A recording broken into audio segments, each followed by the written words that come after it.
Hello friends, welcome to Divya's green fingers. जब भी हम पेड़ पौधे लगाते हैं तो हम उम्मीद करते हैं कि उनमें अच्छे अच्छे फल, फूल या फिर सब्जियां आए। तो मैंने भी ये फूलों वाले पौधे लगाए थे, साथ में कुछ सब्जियां भी लगाई थी और इन फूलों वाले पौधों में बहुत अच्छी फ्लावरिंग हुई है। और इन फूलों वाले पौधों के लिए मैंने जो फर्टिलाइजर रेगुलरली यूज किया था वो है सरसों खली का फर्टिलाइजर, जो कि एक ऑर्गेनिक फर्टिलाइजर है। सरसों खली के फर्टिलाइजर के परिणाम फूलों, फलों तथा सब्जियों वाले पौधों पे बहुत अच्छे आते हैं और ये फर्टिलाइजर बहुत ही सस्ते से और सुलभ रूप में उपलब्ध है। तो इस फर्टिलाइजर को यूज करने के कुछ टिप्स एंड ट्रिक्स हैं, वो इस वीडियो में मैं आपको बताऊंगी। सरसों खली का फर्टिलाइजर में एनपीके सफिशिएंट मात्रा में होता है, जिसकी वजह से हमारे फल, फूल, सब्जियां बहुत अच्छे से डेवलप होते हैं। और ना सिर्फ इसमें एनपीके होता है, बल्कि इसके साथ साथ जो अमीनो एसिड, ट्रेस एलिमेंट और भी हमारे पौधों को लिए जो भी माइक्रो और मैक्रो न्यूट्रिएंट्स की जरूरत होती है, वो सब सरसों खली के फर्टिलाइजर में बहुत अच्छे से अवेलेबल होते हैं। ये केक फॉर्म में सरसों खली है और पाउडर फॉर्म में भी आपको मार्केट में मिल जाती है। कुछ काफी काली आती है, कुछ येलो आती है, इससे कोई प्रॉब्लम नहीं है, इन सब का इफेक्ट एक जैसा होता है। तो अगर हम इन्हें मिट्टी में इस्तेमाल कर रहे हैं तो ये इतनी एक मुट्ठी सरसों खली करीबन 50 ग्राम ये होगी, वेट में हल्की होती है। इसको पीस के 10 इंच के गमले में सॉइल मिक्सचर के साथ हम मिला सकते हैं, तो ये स्लो रिलीज फर्टिलाइजर के रूप में बहुत अच्छा काम करेगी और आपके पौधे को आवश्यक न्यूट्रिएंट्स देती रहेगी, क्योंकि इसमें सारे माइक्रो और मैक्रो न्यूट्रिएंट्स होते हैं जो कि हमारे पौधे के ग्रोथ के लिए जरूरी होती है। ये एक मुट्ठी फर्टिलाइजर मैंने डाला है 1 लीटर पानी में और इसे हम ढक के रख देंगे किसी भी शेडी एरिया में करीबन 4 दिन तक के लिए। और करना यह है कि बीच बीच में हम इसे एक आध बार हिलाते रहेंगे।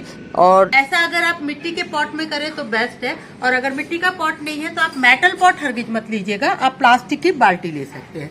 इस शेडी एरिया में हम इसे ढक के रख देते हैं। ये 4 दिन बाद कुछ इस तरीके का दिख रहा है और अब इसे मैं 10 लीटर पानी में फिर से डाइल्यूट करूंगी। डाइल्यूट करने के बाद ये लगभग कुछ इस तरीके का दिखता है और इसे हम 100-100 ग्राम पानी अपने फलों वाले, सब्जी वाले तथा फूलों वाले पौधों में दे सकते हैं। लेकिन कुछ पौधों में हमें इन्हें नहीं देना होता है, जैसे कि indoor plant, adenium, succulent plant. अगर उनमें हम इसका इस्तेमाल करेंगे तो उन पौधों में फंगस लग सकती है और वो खराब हो सकते हैं, तो हमें हरगिज भी उनमें इसका इस्तेमाल उन पौधों में नहीं करना है। सरसों खली का फर्टिलाइजर देते समय कुछ बातें ध्यान रखनी है। जैसे ये फर्टिलाइजर हमने बनाया तो जब भी हम गमले में देंगे तो करीबन 100-100 ग्राम देंगे और रिम साइड पे देंगे, ना कि हम रूट्स को टच करवाएंगे।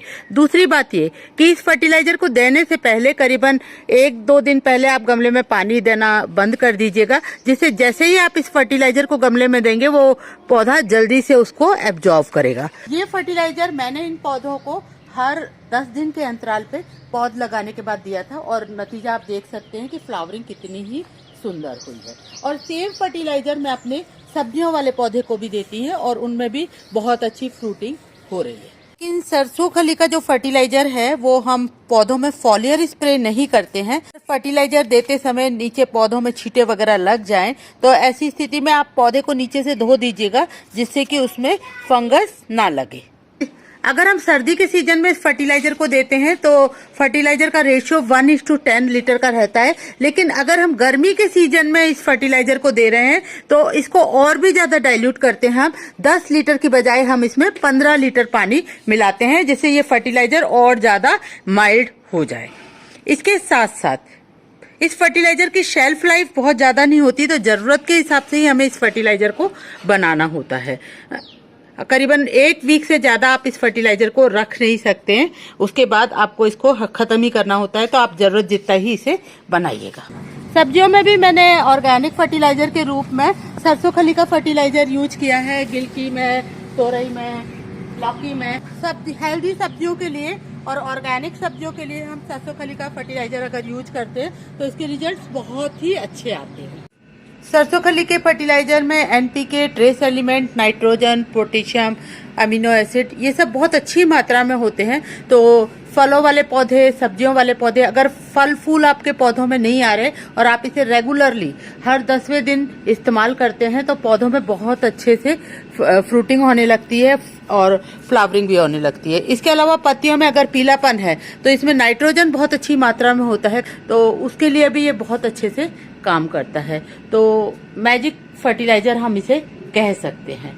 तो ये कुछ बातें हैं जो आपको सरसों खली का फर्टिलाइजर इस्तेमाल करते समय ध्यान में रखनी है, और इसके रिजल्ट्स तो अमेजिंग है क्योंकि ये मैजिक फर्टिलाइजर के रूप में काम करता है। तो आप भी सरसों खली के इस सस्ते, सुंदर, टिकाऊ फर्टिलाइजर को इस्तेमाल कीजिएगा और अच्छे अच्छे रिजल्ट लीजिएगा, और आपको भी अच्छे अच्छे फूल, फल तथा सब्जियां इससे प्राप्त होंगे।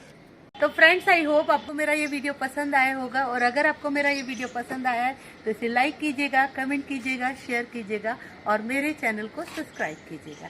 And big thank you for watching this video till the end. Do try सरसों खली fertiliser, its results are amazing.